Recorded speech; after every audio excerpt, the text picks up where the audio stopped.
भामाशाह ने सारी संपत्ति राणा के कदमों में रख दी थी और उन्होंने वही दिखाया कि दिवेर का युद्ध भी जीता और हल्दी घाटी के लगभग सारे युद्ध और ठिकानों को वो जीत चुके थे। तो भामाशाहों का विशेष रोल होता है, चाहे विद्यालय हो चाहे युद्ध हो। आपातकाल में हमेशा जब भामाशाह तैयार होकर आता है तो समय समय पर भामाशाहों के आशीर्वाद से ही विजय हासिल होती है और विद्यालय की चाकचौंधी चकाचौंध रहती है।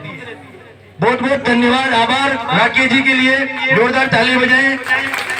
ये मेरे मित्र हैं, विद्यालय के कर्मठ ईमानदार सिपाही हैं और साथ में अशोक जी को भी धन्यवाद देना चाहूंगा कि मैंने पिछले 3.5 साल की सेवा काल में इनको कभी बोलते हुए नहीं देखा, लेकिन जैसे मैं यहाँ पर आया ये मन संचालन कर रहे थे मुझे सोते ही आभास हो गया था कि प्रतिभाएं छिपी हुई है, प्रतिभाएं छिपी हुई है, इनको अवसर की तलाश रहनी चाहिए। और जैसे अवसर दिया भूपेंद्र जी का बहुत बहुत धन्यवाद कि आपने अशोक जी से मन संचालन करवाया।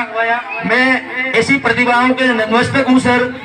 और जो इस प्रकार से पीछे हमारे पीछे बैठे हुए हैं जो 1100 रुपए की पारितोषिक इनाम बच्चों को दे रहे हैं, उनके लिए भी बहुत बहुत धन्यवाद। आपने मुझे मंच दिया, बोलने का मौका दिया, लेकिन ये प्रण संकल्प ले लो आप कि इस विद्यालय में हम रहे ना रहे, लेकिन ये विद्यालय की बिल्डिंग और इस विद्यालय की जो संस्कार रहने चाहिए, जब भी आवश्यकता पड़े गांव वालों को, आपको मैं बता देता हूँ, कल परसों मनोर थाना में एक झोली फैलाकर ब्राह्मण लोग है ना गौ माता के लिए चंदा इकट्ठा कर रहे थे।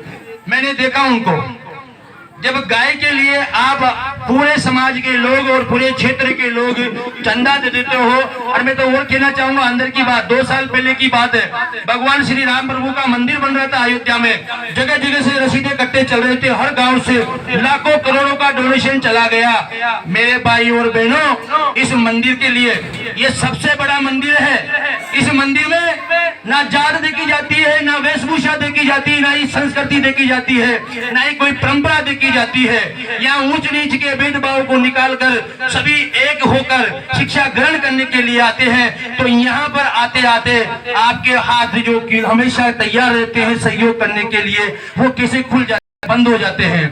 हमेशा ही तैयार रहे। विद्यालय पंच बैठे हुए रूप से ध्यान रखें के साथी और